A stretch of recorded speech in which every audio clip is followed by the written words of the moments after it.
ಕೆಲವು ತಂದೆ ತಾಯಂದಿರು ತಮ್ಮ ಮಕ್ಕಳನ್ನ ದಡ್ಡರು ಅಂತ ಪರಿಗಣನೆಗೆ ತಗೊಂಡ್ಬಿಟ್ಟಿರ್ತಾರೆ. ಇಲ್ಲ, ಪ್ರತಿಯೊಂದು ಮಗು ಭೂಮಿ ಮೇಲೆ ಹುಟ್ಟಿದೆ ಅಂತಾದರೆ ಆ ಮಗು ಜಾಣನೇ ಆಗಿರಬೇಕು. ಯಾಕೆ ಈ ರೀತಿ ಹೇಳ್ತಾ ಇದ್ದೀವಿ ಅಂದರೆ, ಯುನಿಕ್ ಟ್ರೂತ್ ಮೂಲಕ ಪ್ರತಿಯೊಂದು ಮಗುವಿನ ಫಿಂಗರ್ ಪ್ರಿಂಟ್ ಅನ್ನೋದು ಯೂನಿಕ್ ಆಗಿರಬೇಕಾದ್ರೆ ನಾವು ಫಿಂಗರ್ ಪ್ರಿಂಟ್ ಅನಾಲಿಸಿಸ್ ಮಾಡೋದ್ರ ಮೂಲಕ ಪ್ರತಿಯೊಂದು ಮಗು ಜಾಣ ಅಂತಲೇ ಹೇಳ್ತೀವಿ. ಸೊ ಇಲ್ಲಿ ಪೇರೆಂಟ್ಸ್ಗೆ ಅಥವಾ ಟೀಚರ್ಸ್ಗೆ ನಾವು ಅರ್ಥ ಮಾಡಿಸೋ ವಿಧಾನ ಏನಪ್ಪ ಅಂತ ಹೇಳಿದ್ರೆ, ಮಕ್ಕಳಲ್ಲಿ 3 ಕ್ಯಾಟಗರಿಯ ಮಕ್ಕಳುಗಳು ಇರ್ತಾರೆ.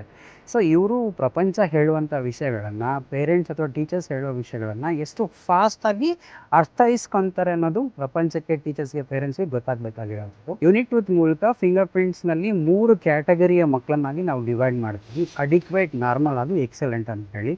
ಹೇಳುವಾಗ ಮಕ್ಕಳು ಕಲಿಯುವಂಥ ಸ್ಪೀಡ್ 1 ಸತಿ ವರ್ಕ್ ಆಗುತ್ತಾ, 2 ಸತಿ ವರ್ಕ್ ಆಗುತ್ತಾ, ಅಥವಾ 3 ಸತಿ ಹೇಳಬೇಕು ಅನ್ನೋ ವಿಷಯ ಗೊತ್ತಾದಾಗ ಮಗು ಬ್ರೈನ್ ಮೆಕ್ಯಾನಿಸಮ್ ಪ್ರಕಾರವಾಗಿಯೇ ನಾವು ಇನ್ಪುಟ್ಸ್ ಕೊಡ್ತಾ ಹೋದಾಗ ಮಗುವಿನಲ್ಲಿ ಕಾನ್ಫಿಡೆನ್ಸ್ ಬಿಲ್ಡ್ ಆಗುತ್ತೆ.